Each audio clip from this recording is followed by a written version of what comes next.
Again. It's Etzion from Haifa. Today is the 10th of August, 2024. This meeting will be dedicated to the problem of war and wars, which we all have been suffering the past 12,000 years, as the science detected. But what's going to be, I'll share first a musical piece for the sake of having some entertainment and ease up what's going to be.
There's no sound, Etzion.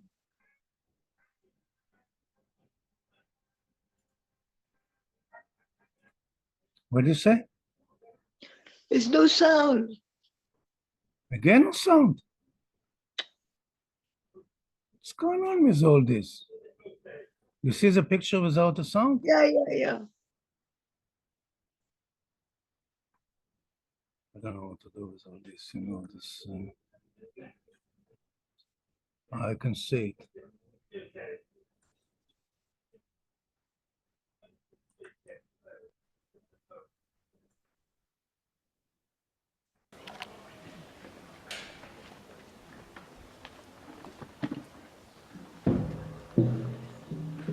Now it's coming? Yeah. Okay, thank you.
This is myself here, playing the bassoon with my friend Oded.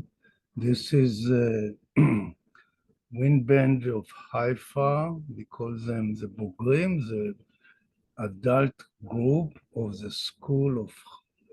musical school of Haifa. They are sponsored by the municipality of Haifa.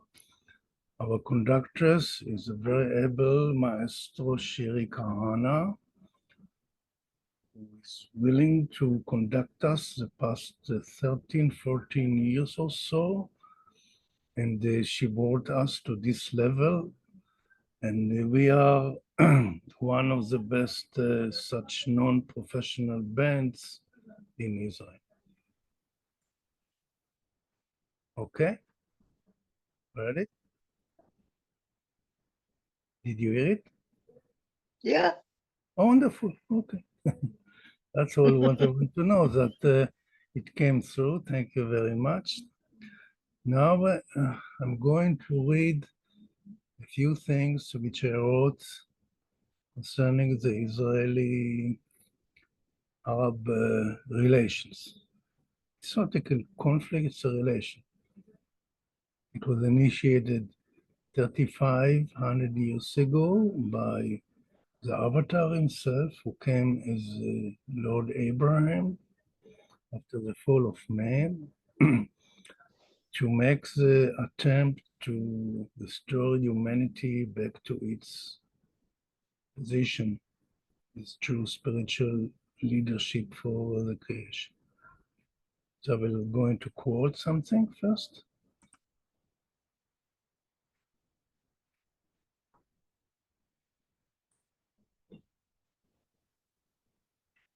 No, didn't want this one.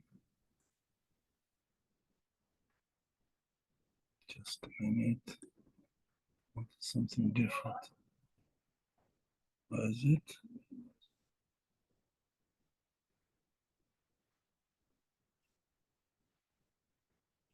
No, let's see. Yeah, something. Never mind. You know what? I'm going to read this. Yeah. It's showing, Etzion. Thank you. This article I wrote the Jewish-Muslim conflict. Yeah, very clear. Wonderful. What I wanted to show you before that, a short article I wrote during 1981. It's on my website, themeirbabaisrael.com. You can get there and view the articles, and there is an article about Jews and Muslims on the Jews and Arabs. The gist of this, I wrote it after I started my first project, 1981, when I got the Baba Center. I felt being pushed by Baba to do something, and the only thing I knew was trying to do was to translate something. I never never translated anything at all from English to Hebrew. My English was maybe 20% of what I have today. It was initial stage of starting with this endless studies of this not so easy language. The gist of this, that the both Israelis and Ishmaelis, Ishmael, the son of the two sons of Lord Abraham, the patriarch, he gave birth to these two great nations, the children of Israel and the children of Ishmael. And both of them had the 12 tribes of Israel and the 12 tribes of Ishmael. And these 12 tribes, the 12, is a musical scale. And when the two musical bands of Israel and Ishmael were supposed to play together, and if we study the piano a little bit, we have the one side, the From the middle to the right is a higher note, or the soprano, and from the middle down is a bassoon, the basses, the lower sounds, and both of them have to work together, complement each other.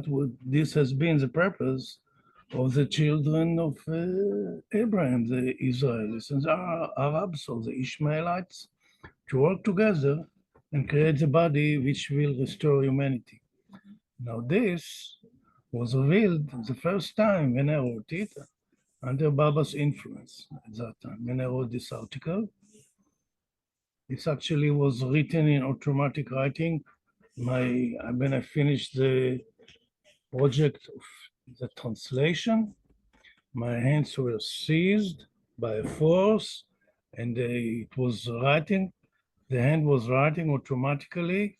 Such thing, I had all kinds of Bible experiences before, but I've never give it any spiritual importance to all kinds of experiences, because everything is in front of the experience of the divine being of the avatar. Everything looks trifle, very minor. But this is what happened. Such things happened before, but since personally, I don't believe in automatic writing, that's the way it happened. That's the way I decided to share it. And the messages are there, never were given before to humanity. The past year or so, I wrote an article on the Jewish-Muslim conflict. This is wrote it firstly in Hebrew, and then I translated it into English. And I've done it due to the lack of complete understanding from many people who associated with Meir Baba and others in the worldwide, what is really going on here in the Middle East. The problem of humanity has been its constant state of war. Scientific evidence suggests that we have been killing each other the past 12,000 years. The planet has endless graveyards of humans who were murdered in war and often were eaten. To investigate the origins of this insane situation would require a long treatise. Suffice to say that any form of war is an indication of mental sickness. Still, those who are being attacked by an aggressor must to defend themselves. We will try here to investigate briefly on the origins of war between Muslims versus Jews or Israelis against Arabs. On a personal note, my relations with Arabic populations are model. Not because I like Arabs more, but it is due to my general approach to humanity. My slogan has been, those who are honest are my brothers and sisters. Those who are not. Actually, this has been the key to redeem humanity from its plight. Over the years, I have visited a few thousand times Arabic people in their homes, in villages, refugee camps, in the cities in Palestine and Israel, while sharing with my common Arabic. I'll pause here for a minute. All this is due to Baba's planning and training. He made me from 72 to start to work on construction. And while working on constructions over the years, especially in the beginning of the 80s, I started to work in what you call in the territories, in the what we call the Etzion block, which is about 15 kilometers southern of Bethlehem, between Jerusalem and Hebron, on the way to Beersheba, if you look at the Israeli map. And there I was doing all kinds of constructions, mainly wooden staircases and banisters and renovations. And I know how to build the homes and renovate homes. In order to do this, I had to recruit workers. So I recruited workers, Arabic workers, from the neighboring villages and towns and cities. And these folks taught me Arabic because they didn't know to speak Hebrew there. And each evening, I would take them back home. And then I was sitting in their home, the home of a refugee camp. As you can imagine, it's a very hostile and bad place. But I felt there like being at home. I was bringing them, and we were sitting on the floor and more or less, and on the carpet, and the wife, the mother of the house, would bring this sumptuous dish of Arabic. It's 60 centimeter wide, huge dish full of with a mountain of rice and chicken and Arabic delicacies, which is quite amazing cooking. This is a really wonderful sharing because the Arabs gives you the feelings that you are at home, and when we dine together, we become a family, etc. This used to be the Arabic custom over the millennia, and one of the traits of Arabism which I really cherish, which we Israelis don't do it so much, to say the least. Don't have such wonderful hospitality as the warm Arabs have. To find some positivity about everything.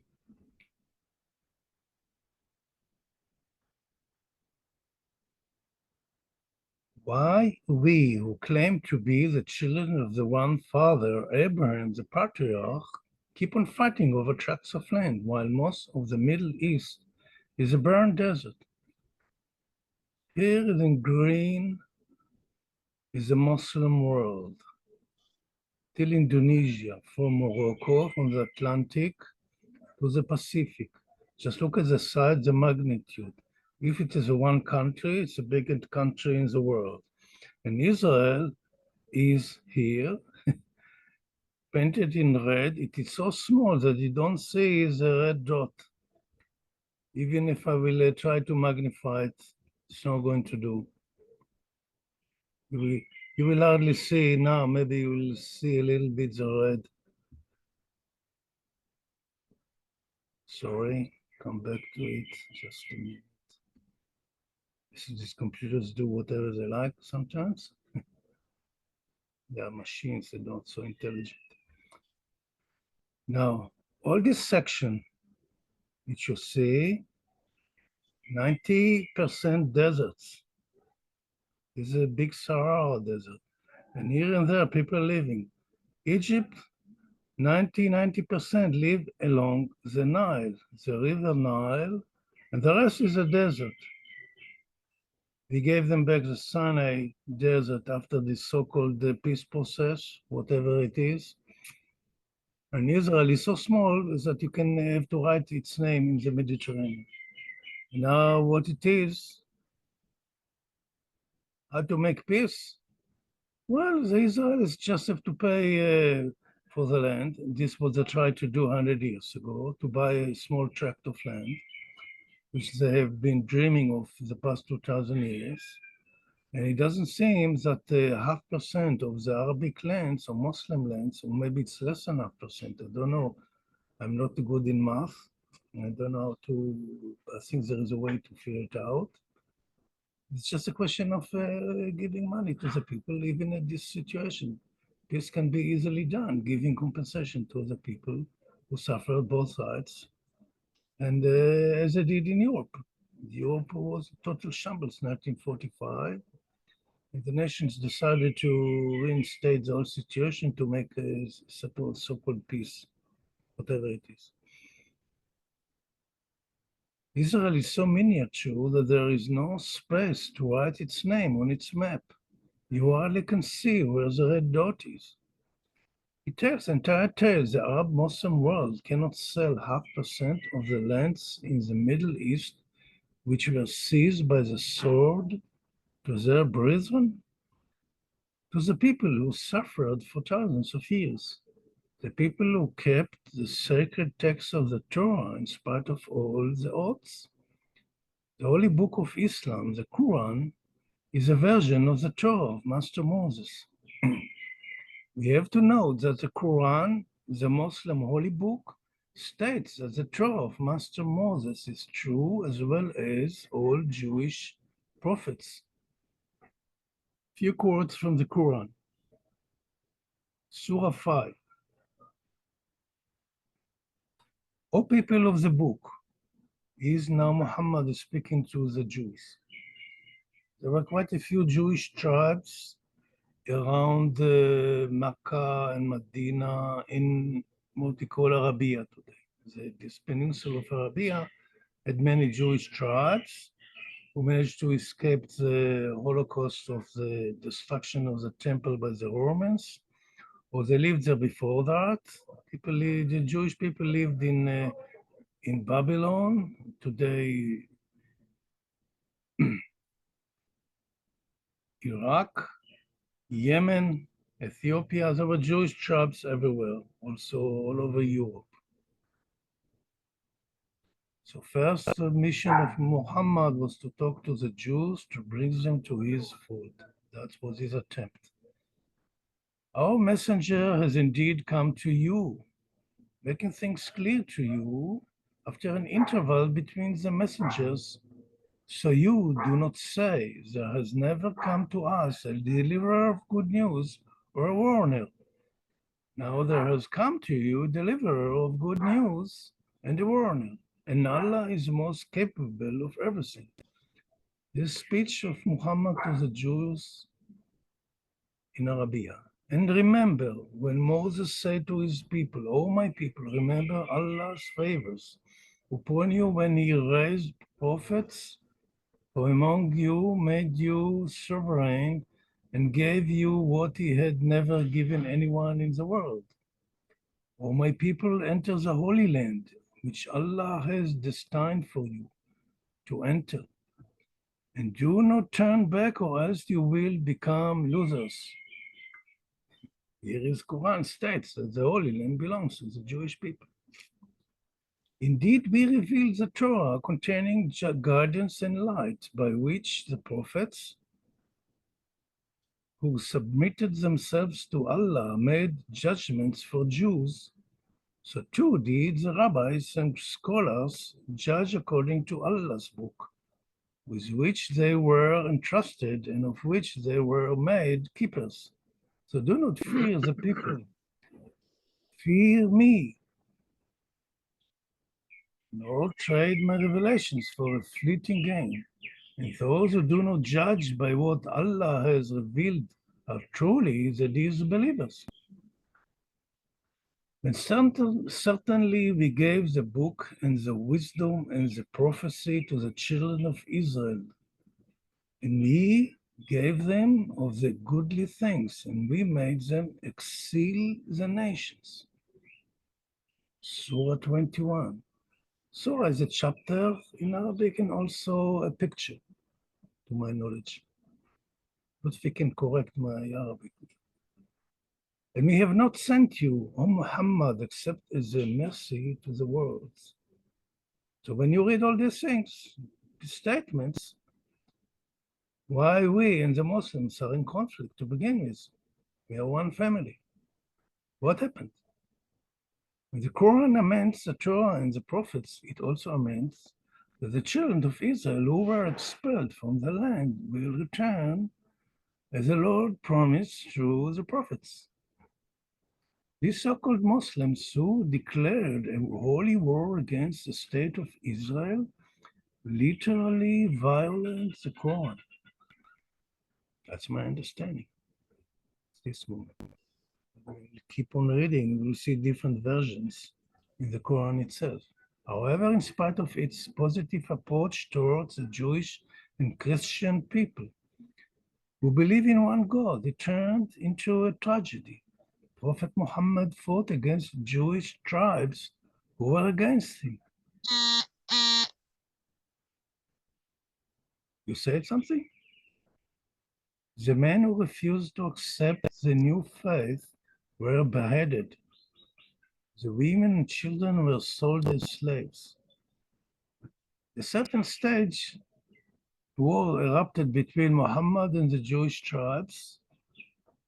His origins, I'm not an historian and I'm not a Muslim scholar, and it did happen, presumably. And the result was that all Jews and Christians were wiped out of Arabia. And this took a process of about 200 years. According to Professor Moshe Sharon, an expert of Islam, we have a Jewish legend named Midrashim by Rabbi Shimon Bar Yochai, 1st century AD sage. This legend is from the 6th century AD. The Rabbi Shimon Bar Yochai was the originator of the Jewish mysticism Kabbalah, allegedly. This is at least according to Jewish legends. Even the Kabbalah books were discovered in Spain during the 14th century. But the writer claims that it was probably written by Rashbi, as we call him. According to Jewish lore, mysticism, Rashbi, as we name him, gave the Zohar, the Kabbalah, the Jewish mystic book, a guide to ascend to the divine. The sage ascended to the heavenly realm, requesting to know what the future holds for the Jewish people. Metatron, the closest being to God himself, tells him that God will give the Arab people a prophet as he wishes, and this prophet will save the Jewish people from evil Edom. Edom usually be considered Rome or Byzantium here. Byzantium was a Christian, eventually Rome became a Christian, and Christianity is the offshoot of Judaism. In the beginning, it was a sect of the Nazarenes. The Nazarenes were the disciples of Master Yehoshua of Nazareth, or Jesus the Christ, who born or raised in Nazareth, a city of Galilee. And by the way, our concert was not far from Nazareth in the Galilee. And if you notice, this was a monastery dedicated to Santa Anna or something like this.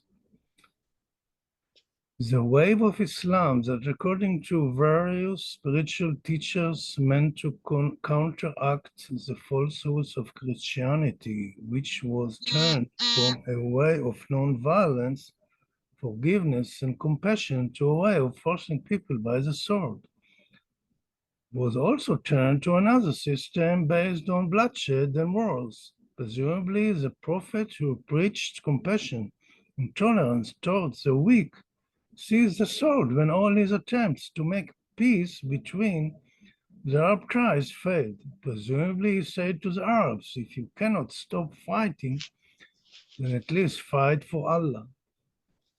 I think this is a statement from Baba himself, if I'm not wrong. As a false jihad, the holy war against evil came to be. In spirituality, you can refer to such statement as default plan. If you cannot stop a bad habit, then commit this sinful act for God or take his name during the act. If a person has a tendency to kill, we may train him or her to be a doctor, butcher, or mohel, the rabbi who performs the circumcision. You have this tendency of cutting flesh and you like to shed blood. So with spiritual wisdom, you change this attitude to something creative and wholesome. You don't just stop things abruptly. You turn the directive of the rushing train to a different track, which eventually will come to a stop. But such edicts are meant to be short-based till the people will grow up spiritually. There's only one holy war that each of us has to wage against the lower self, the darkness of the deep stored in the subconscious mind, which is full of past dark memories created due to ignorance. The problem for erasing sanskars, as Baba, with his genius, explains so wonderfully well in his discourses. There are no external enemies to be annihilated. 9th century al-Mutawakkil, the 10th Khalif. Khalif is a king, inheritor of the spiritual charge of Muhammad, supposedly. Issued a decree how to distinguish Muslims from non-believers, meaning Jews and Christians particularly. They wore same clothes, spoke same language. Jews were ordered to wear a yellow coat, and if they couldn't afford a coat, they had to place a yellow badge on their clothes. Not the Nazis invented the yellow Jewish Etzion, badge. can you raise Sorry? What do you can say? you raise the text so that Like this? To raise it? can no the text raise it. Erase it? No, raise it up so that we can follow what you read. I'm raising it up. I just read about the ninth. Do you see the 9th century al-Mutawakkil? No, Blue. This is in yellow. no. What do you see? At the Quran Surah 519. It's stuck there. You haven't moved it.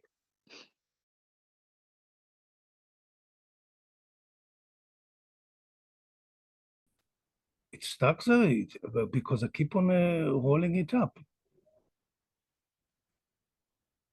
So I'll share it again. I don't know what's going on with all these things. I'll share it again, and that's it.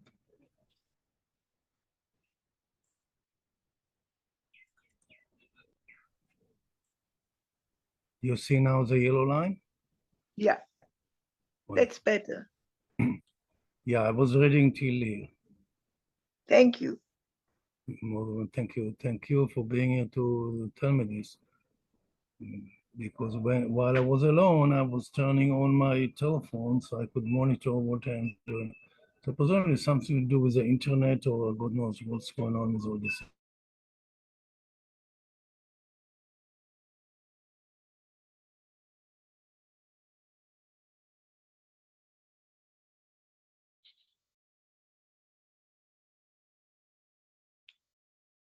To place it with the public. Mutawakkil put a stop to the controversy over whether the Quran was created or uncreated, ultimately established the doctrinal regime that had been since in place. Non-Muslims were obliged to pay taxes, jizya, while being humiliated. Non-Muslims were regarded as second-class citizens, dhimis, protected citizens. How we would call it today, an apartheid state. We have the good ones and the bad ones, and there is a difference between them. And they kept he invented this thing. I think there was a debate since Muhammad. The first 200 years after Muhammad were marked with constant civil war, mainly between the mandali of the prophet.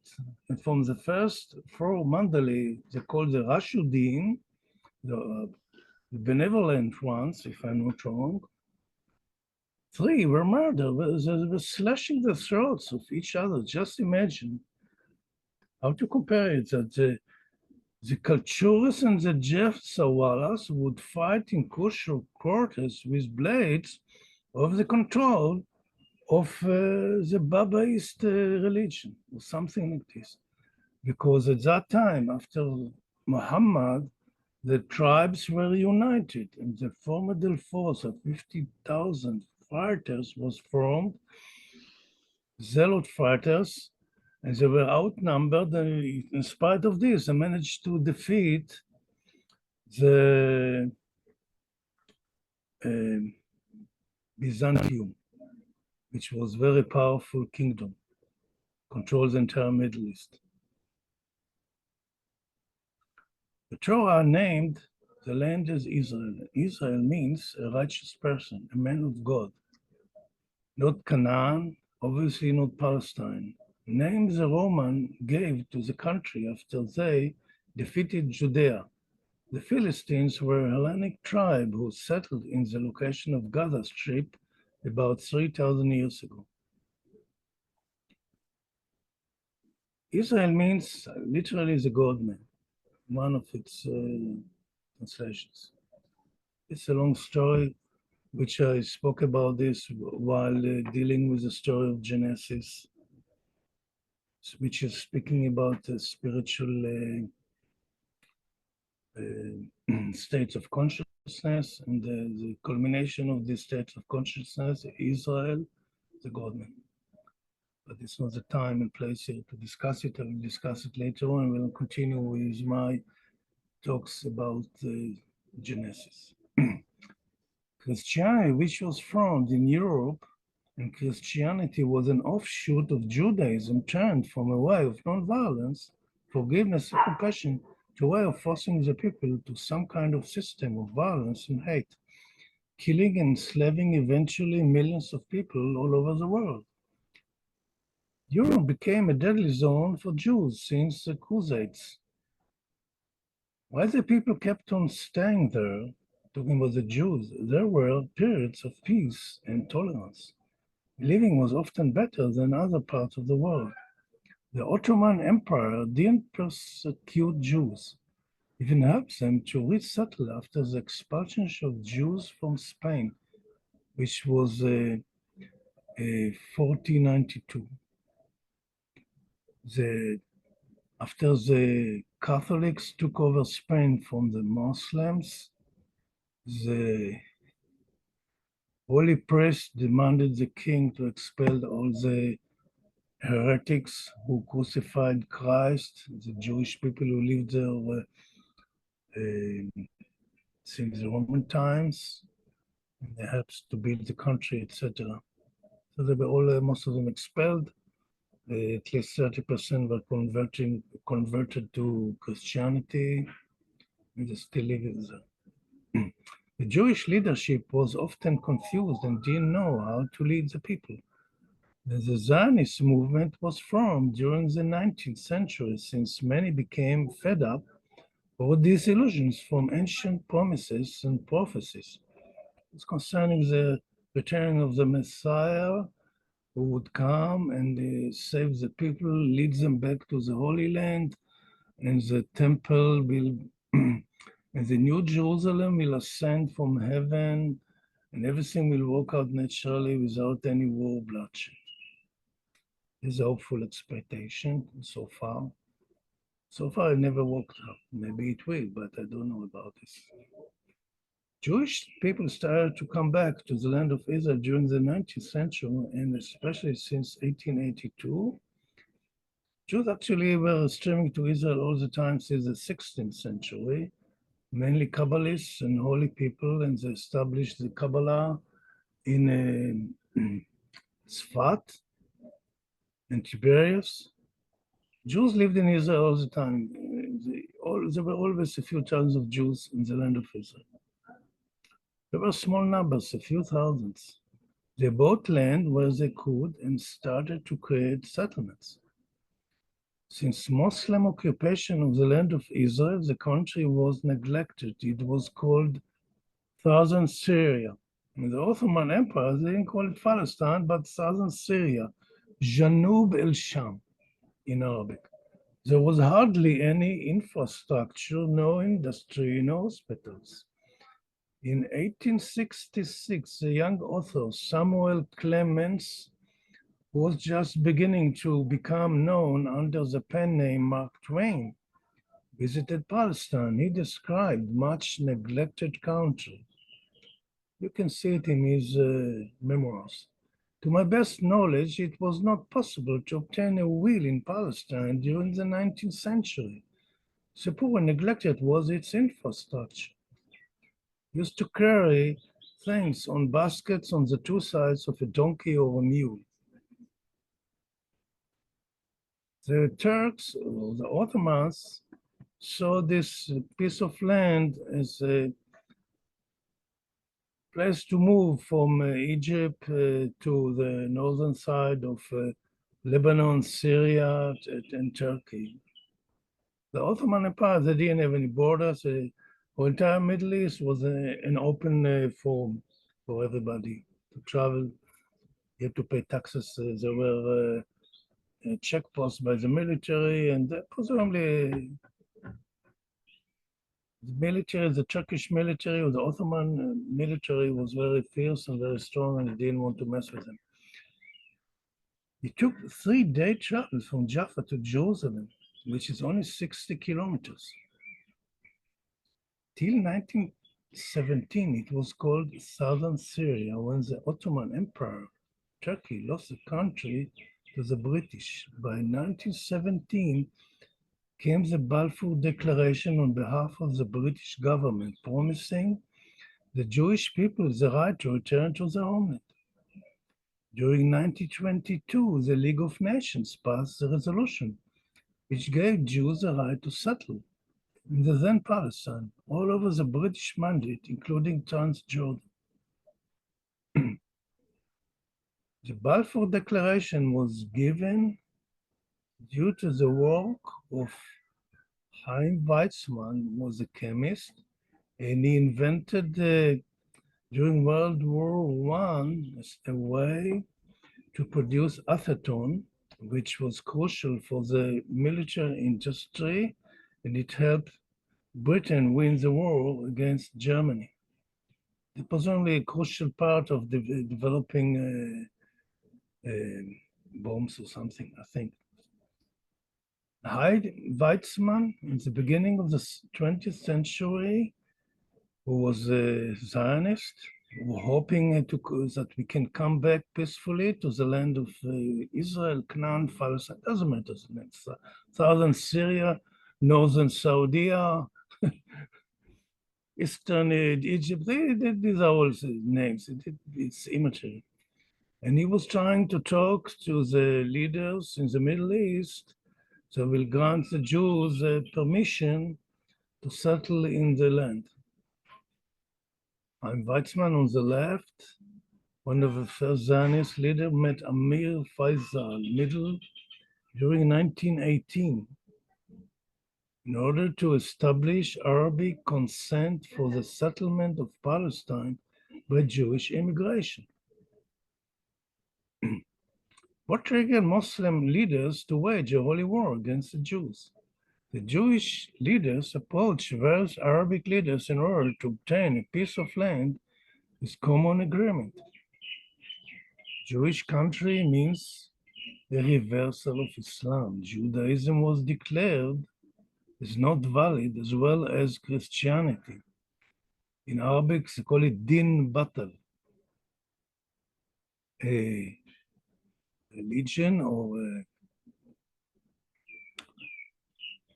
a belief which is not valid anymore, which was cancelled by the new religion of Islam.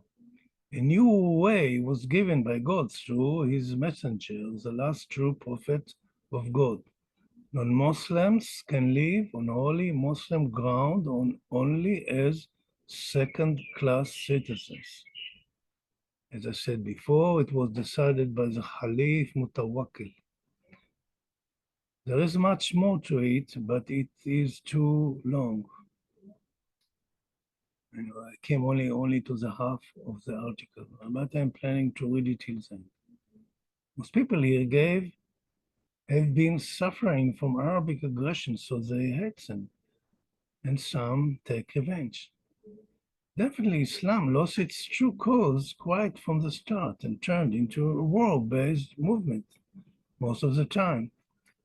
However, Islam and Judaism had a golden page in Spain. Here I give the, I simply don't want to open it.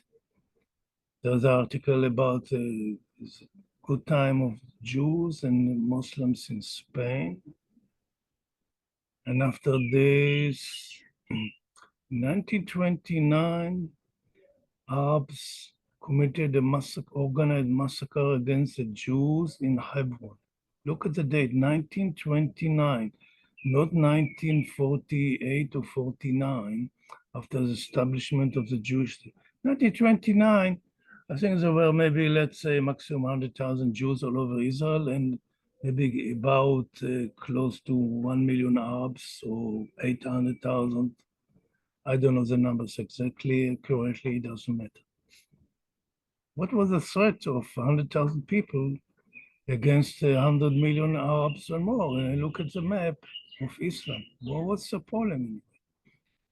And there came in the beginning of the century a sheikh from Jerusalem by the name Hajj Amin al-Husseini.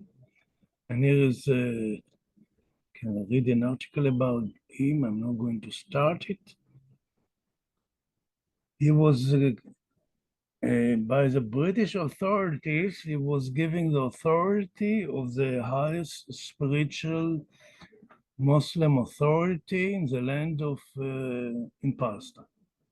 Under the British rule, it was called Palestine, Eretz Israel. They had two names, Palestine, Eretz Israel. Eretz is the land of Israel. I give a quote from this article. Al-Husseini spoke often of a worldwide Jewish conspiracy that controlled the British and US governments and sponsored Soviet communism. He argued that world Jewry aimed to infiltrate and subjugate Palestine, a sacred religious and cultural center of the Arab and Muslim world, as a staging ground for the seizure of all Arab lands. In his vision of the world, the Jews intended to enslave and exploit Arabs, to seize their land, to expropriate their wealth, undermine their Muslim faith, and corrupt the moral fabric of the society. He labeled the Jews as enemies of Islam and used crude, racist terminology to depict Jews and Jewish behavior, particularly as he forged a closer relationship with the SS in 1943 and 1944. He described Jews as having immutable characteristics and behaviors. On occasion, he would compare Jewishness to infectious disease, Jews to microbes or bacilli, germs, viruses. In the least one speech attributed to him, he advocated killing Jews wherever Arabs found them. He consistently advocated removing the Jewish homeland from Palestine and on occasion driving every Jew out of Palestine and other Arab lands. Talking 100 years ago. I'm not talking about after the war of 1948. And here is a Mufti,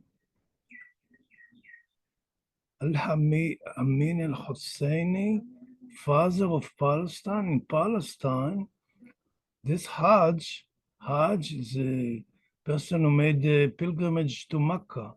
Here is convening with Hitler in Berlin, asking him to exterminate when he will get to Palestine, which were already on the borders of Egypt at that time, or before that, to help him to exterminate all Jews in Palestine as well.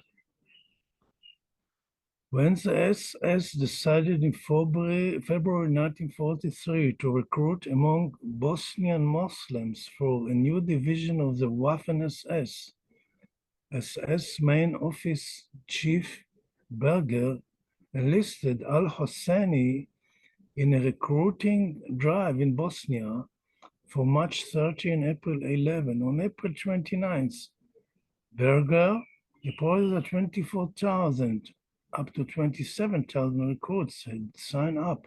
He noted that the visit of the Grand Mufti of Jerusalem had had an extraordinarily successful impact. Both al-Husseini and the SS repeatedly referred to the success of the 13th Waffen-SS Mountain Division, also known as Handskar. All Hosseini spoke to the military imams of the division, stressing the importance of maintaining the principles of Islam and of strengthening cooperation between the Muslims and their ally, Germany, identifying common enemies faced by Muslims, the Germans, the world Jewry. But this is the origin of the conflict and the wars in the Middle East between Jews and Muslims. Not all Arabs and Muslims agreed to this, and there were many Muslims who wanted to cooperate and create a united nation.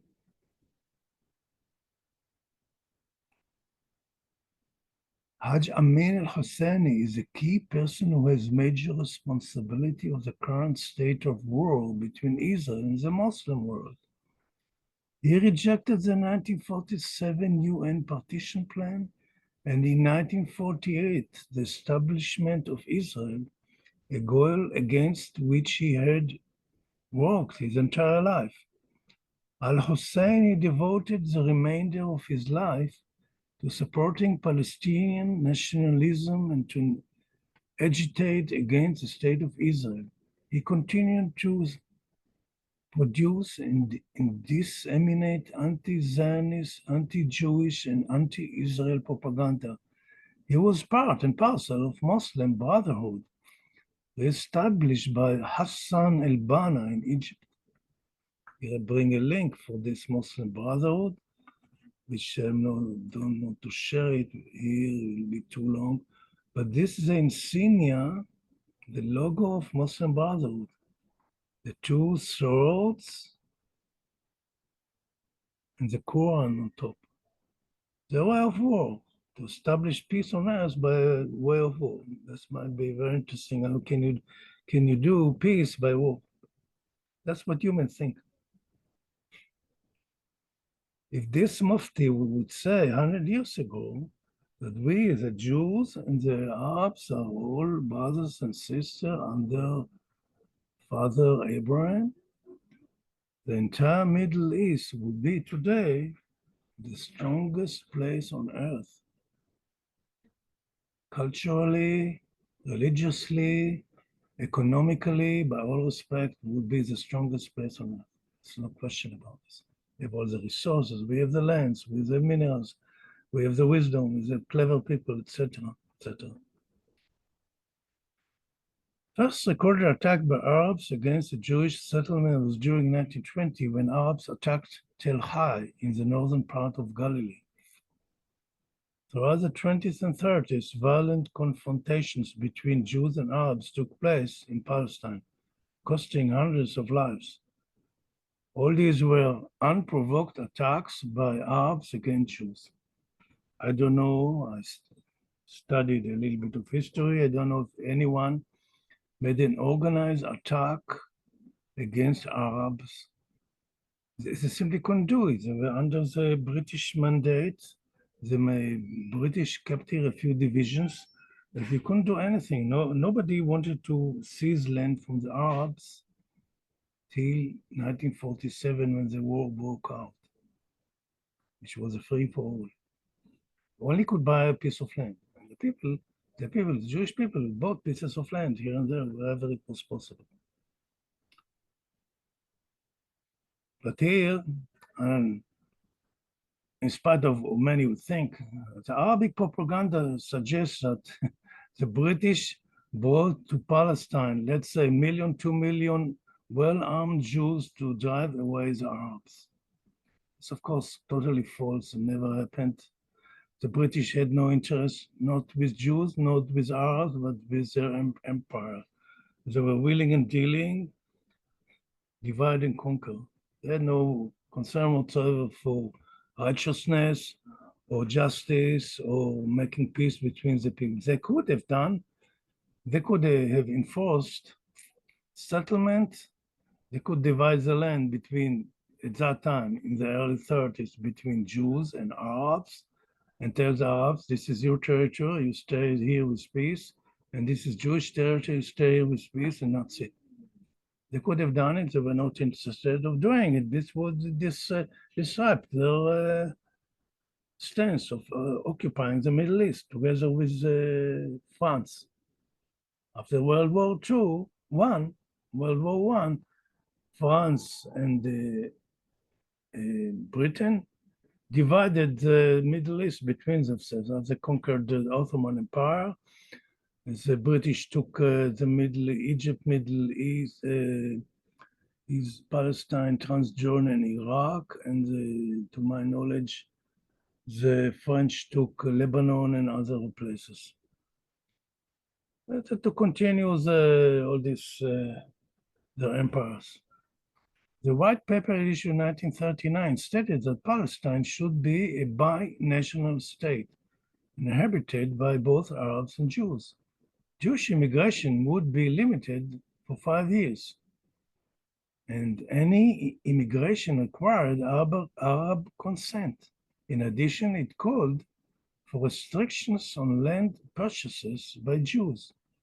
British authorities set a limit on Jewish immigration to Palestine, but Hitler's rise to power increased the number of people looking for refuge from Nazi Germany. Yet their options were limited due to increasing restrictions and closed borders. Zionist organizations dealt with the situation by organizing illegal immigration to Palestine, which continued until British rule ended in May 1948. What happened? That between 1936 and 1939, there was the Arabic uprising in Palestine, resulted in the killing of few hundreds of Jews and maybe 6,000 Arabs. It was a civil war between the Arabs themselves who were fighting over the control. If you allow to share the state, the land with the Jews, or to make it a holy Muslim country. So the Muslims, the Arabs mainly killed each other, but there was such an uprising, and it took a great toll on the British Empire. They had to send more divisions to the Middle East and Palestine to enforce so-called peace. So since the Arabs were the majority, and the Arabs controlled the oil, and of course the British were interested in what is good for them. Good for them is to be good with the Arabs and forget our foreign promises to the Jewish people. This just to show us all the Arabic propaganda that Britain created Israel to intimidate the Arabs. It's a complete lie. The fact was that the British didn't favor the Jewish people in Palestine. They tore the mandate which was given to them, and about 80% were given to a Saudi prince who supported Britain during World War I. Thus, the Hashemite kingdom of Transjordan was created. During World War II, the Allies, mainly USA and Great Britain, did nothing in order to stop the Jewish extermination by Nazi Germany. Even they knew very well in 1941 what the Germans were doing. Jews were banned from entering Palestine, and those who tried to enter the country illegally were sent to prison camps in Cyprus and also to other places of the British Empire. I think Madagascar or to Africa. During June 1939, the German ocean liner St. Louis and its 937 passengers, almost all Jewish, were turned away from the port of Miami, forcing the ship to return to Europe. More than a quarter died in the Holocaust. So the Jewish people had no place to go. Everything was blocked before them, including all these so-called liberal Democrats. Government officials from the State of Department to the FBI to President Franklin Roosevelt himself argued that refugees posed a serious threat to national security. Since 1933, the State Department had opposed nearly every attempt to help Jewish refugees.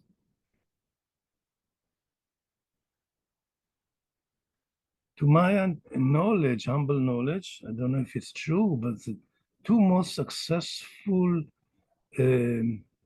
sectors in United States are the Indians who came from India. I'm not talking about the local Native Americans, and the Jews. So what would be wrong with America if they would have an extra million or 2 million Jews? They would be more powerful, more successful.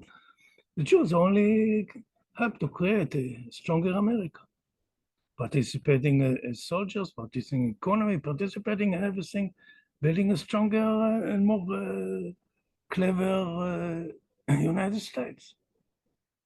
US industrialists like Henry Ford, General Motors, and others helped Hitler to build his army. Although Ford later renounced his anti-Semitic writings, he remained an admirer of Nazi Germany and sought to keep America out of the coming war. In July 1938, 4 months after the German annexation of Austria, he accepted the highest medal that Nazi Germany could bestow on a foreigner, the Grand Cross of the German Eagle. The following month, a senior executive for General Motors, James Mooney, received a similar medal for his distinguished service to the Reich. Totally unbelievable.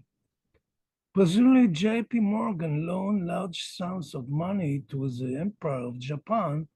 With this, they built their mighty army, which almost defeated the USA. So the Americans created a force with both Germany and Japan, which aimed to destroy the United States. As they keep on doing it today. It's all about greed and money. No values, no understanding whatsoever what's going on in the world. The Jews in Israel accepted the UN resolution for November 1947. You can see below its impossible borders amidst most hostile surroundings. This is a map. Blue is Jewish, red is Arabic. Now, these are two hostile nations. And here, in the middle, Jerusalem, here, in white, supposed to be international. Who can defend such borders? If it's peace, it's wonderful.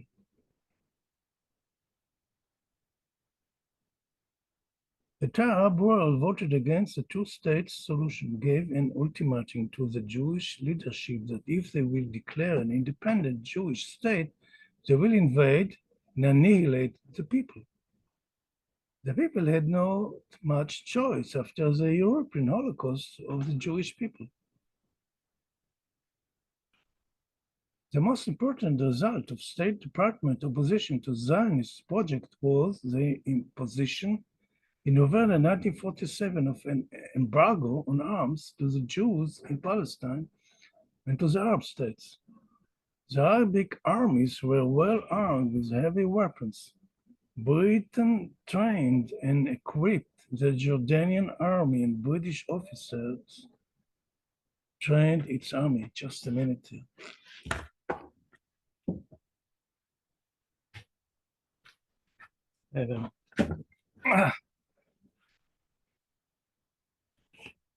On 15th May 1948, the State of Israel declared its independence. In spite of these threats, the people headed by Ben-Gurion, first Prime Minister of Israel, David Ben-Gurion, he against his ministers put his full force to declare independence because he was had some visions and he knew that the risk of having some that The odds were, by his generals, they said, it's 50-50. Maybe we'll succeed, maybe we lose.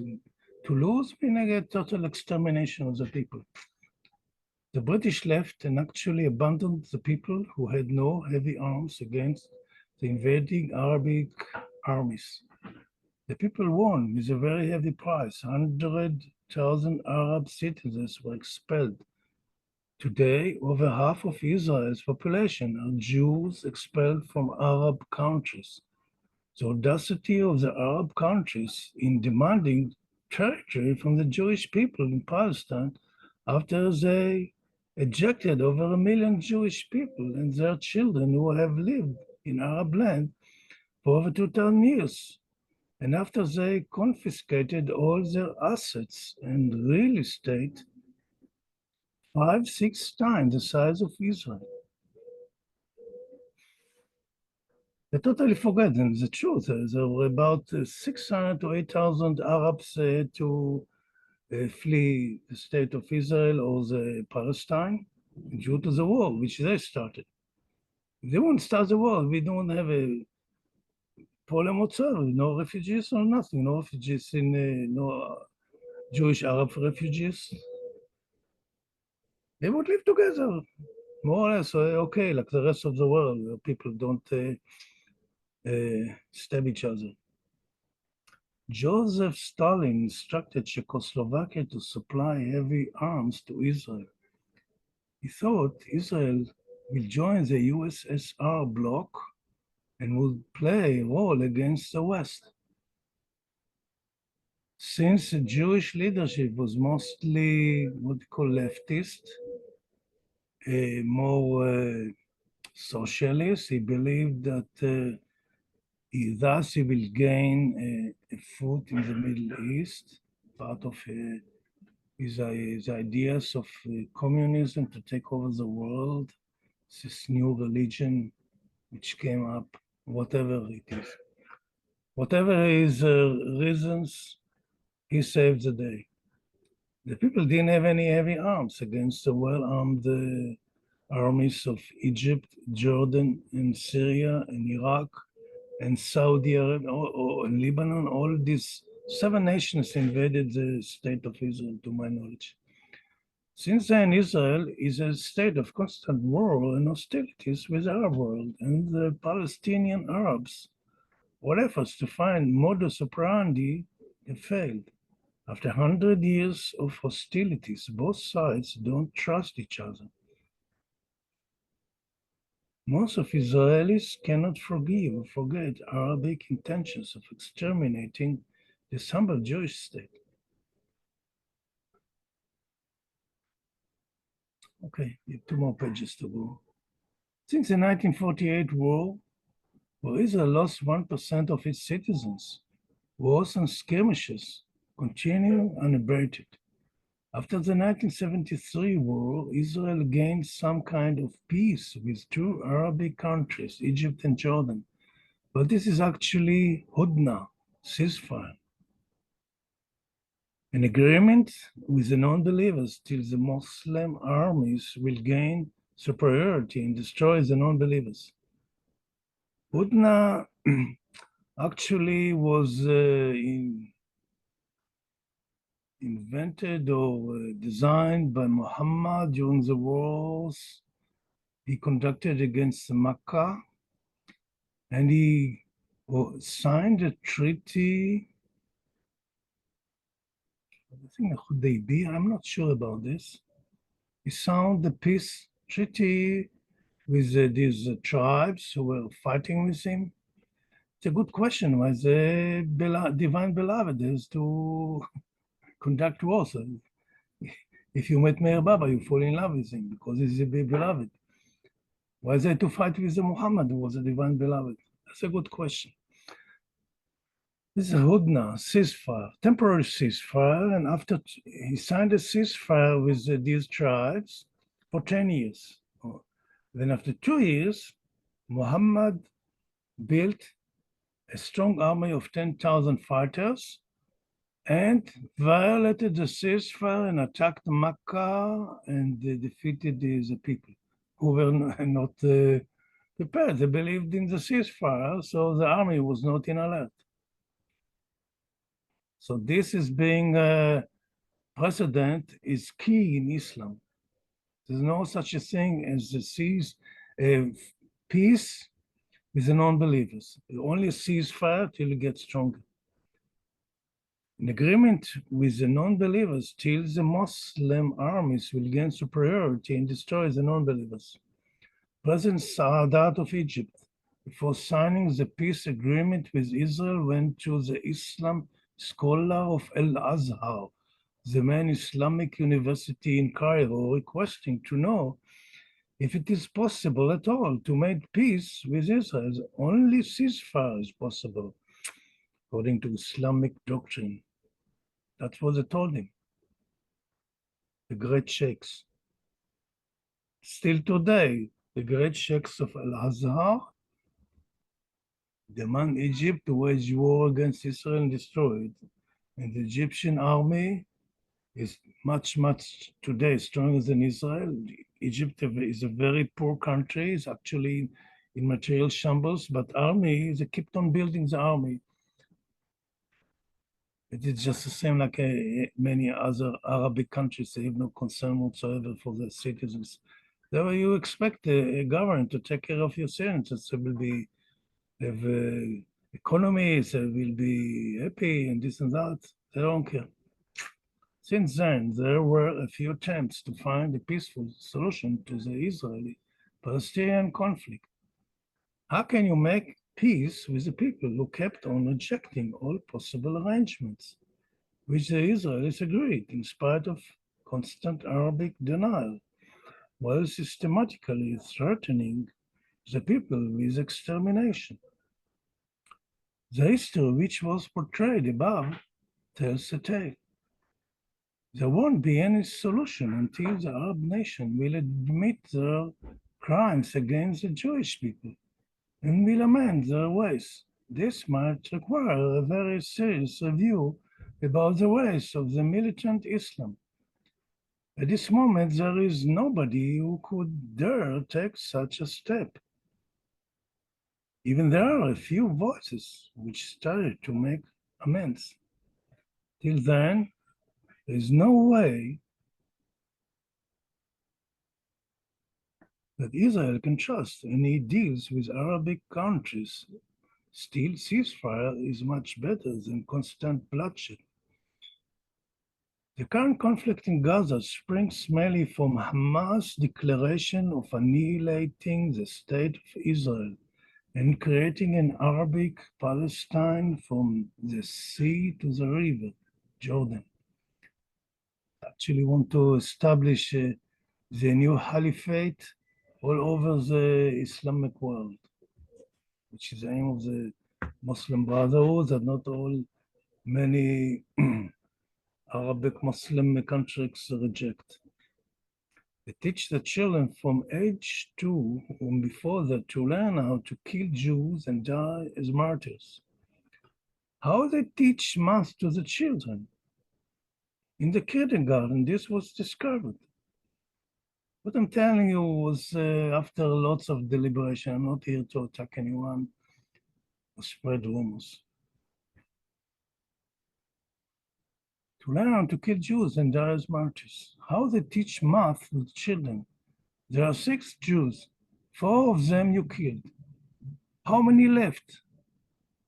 Are these normal human beings? This was discovered in the books of teaching children in the kindergartens in Gaza. Is this what the Prophet of Allah came to teach? 5 times a day they pray in the name of the All-Merciful One. All the Arabic of Muslim states are police states, not a single state which is democratic. I showed you the map from the ocean, the Atlantic Ocean to the Pacific. There's not one single state which is democratic. There is a real democracy, liberalism, free speech, they're all police states, all of them. And you don't want to say anything about the local ruler not in Palestine. You dare to say something, you, in the good case, you only will go to jail. They can do something more. It's unbelievable what they're doing here and all the Arabic countries against anyone opens his mouth against the ruling system. What would happen if the Grand Mufti of Jerusalem would declare 100 years ago that we are all the children of God and we have to learn to live with respect and appreciation for people's ways and belief?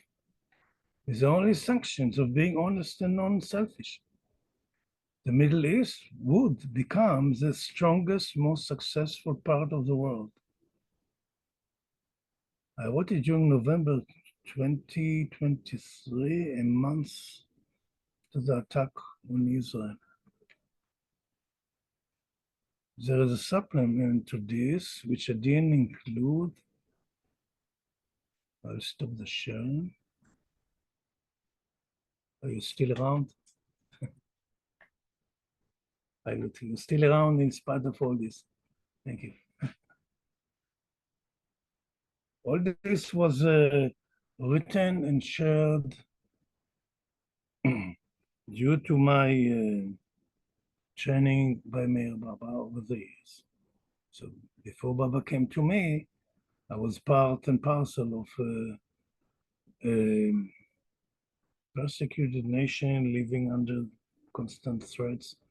As a boy, we would hear the newsreels from the Arabic countries, and you could see the mobs dancing in the main squares of Cairo and Damascus, waving swords like this, dancing rhythmically.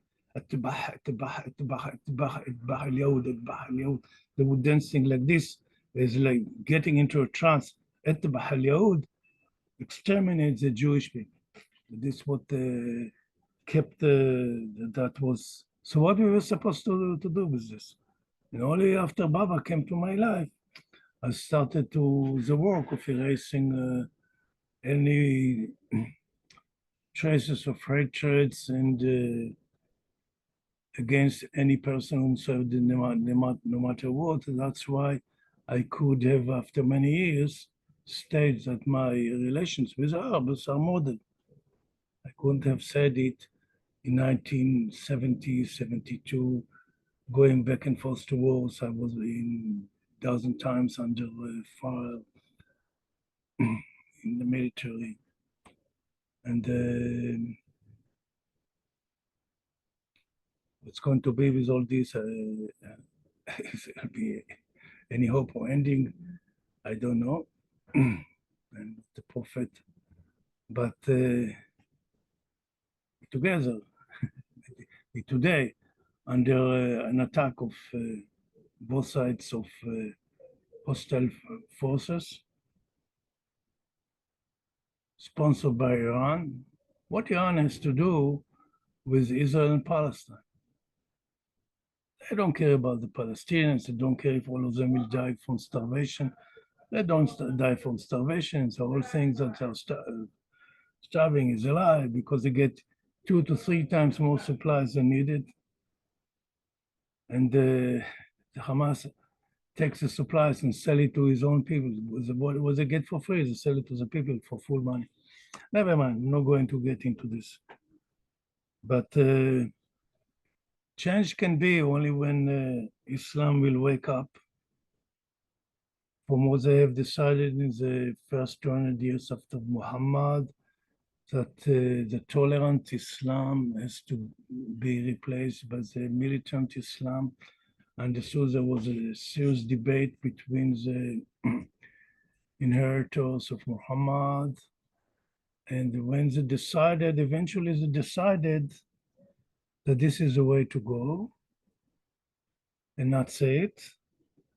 And they decided whomsoever denied, refuses to participate in the holy war against the world, has to be put to death. Everything has to be put to death. We preach death and not peace. Our way to God is through sacrifice and dying for God is the way to God. I don't know who invented this madness. Of course, we know the whole thing is false. And the many statements in the Quran are false, like if you die as a shaheed, as a martyr for God, you receive the 72 black-eyed virgins in the garden. As we know as spiritual people, especially when we learn the doctrines of Meir Baba about the afterlife, that this is false. So we were acquainted with Meir Baba. There was only one option to stick to him. Meir Baba was Muhammad, as he declared. Why all this thing came to be like this poses many hard questions. And we can start the hard question from Krishna. Krishna reveals his godhood to Arjuna, so Arjuna will go and kill his family. Why didn't reveal his godhood before the fighting parties would make peace between themselves? No, he came to destroy sanskars. And what happens to us? Since we abandoned the system of destroying sanskars, while creating the spiritual circles or maintaining the spiritual circles like a musical band. And this is a reason why I often start the meetings with a musical band. Musical band is the closest simile to a spiritual circle where you have few individuals working together with perfect accord under the directive of a conductor. In spiritual cycles, the players must to be centered on the divine beloved, and the conductor must to be a person with some spiritual advancement, or at least a person who has no personal interest whatsoever. He's conducting the people, brings them to focus together. You cannot play music without the conductor, or somebody has to organize, like any business. But the spiritual cycle, everything has to be volunteer, and we have to focus on the divine beloved, work together with loving relationships. Otherwise, it's not going to work. And before this is going to be reestablished on earth, wars have been the last resort for us to destroy some scars and be reestablished on the spiritual path. And this is the reason why Krishna established this system. I think, to my understanding, that Krishna decided to take this human-made insanity of killing each other to a spiritual tool to destroy sanskars. And if you don't destroy the sanskars, at a certain stage you can enter the spiritual path. And if you can enter any longer the spiritual path, you have no right to exist at all. This creation will come to a stalemate. And this avatar kept on coming and avoiding. According to various interpretation, my understanding also, this was Jewish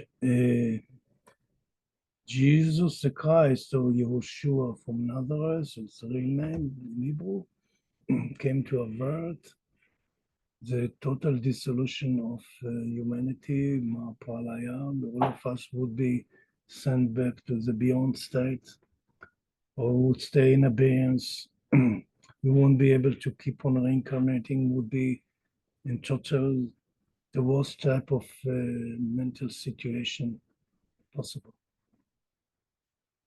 So with this, it's up to in our hands.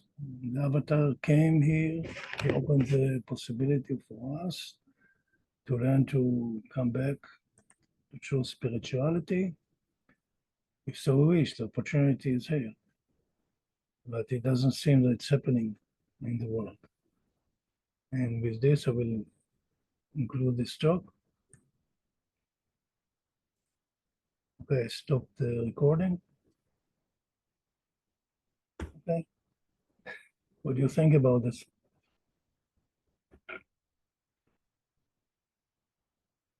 It's pretty hard, huh? I don't hear you.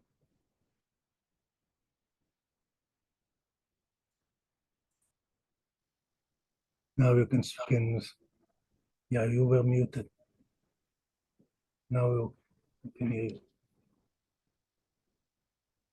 Very full. Thank you, Etzion. Yes, this is quite a. I hope people who are associated with Meir Baba, some of them will listen to it. I keep on receiving, have been receiving abuses and complaints from so-called Baba lovers, and I have to stay polite and compassionate for mass ignorance. Expect some people who are associated with Meir Baba to have some understanding visions. It's we don't have it so much here, unfortunately, and we have to accept it as it is, with patience and compassion, trusting that behind the veil, focus on the beloved, the opportunities are open before us to attain the goal, even as an individual effort. It was supposed to be combined efforts of all of us, but we are not doing it, and since it's very practical, and to my humble understanding, if every 100 years one person will achieve the goal, then all this mess and all this suffering is worthwhile. That's my understanding at this stage, at least. Till the Godhood will decide that they are not willing to accept this suffering any longer. So far, opportunities open for all of us. Okay, with this, we are going to conclude this meeting. Thank you very much. Appreciate your participation and support. Thank you, my dear. See you next week or whenever you feel like. Jai Baba.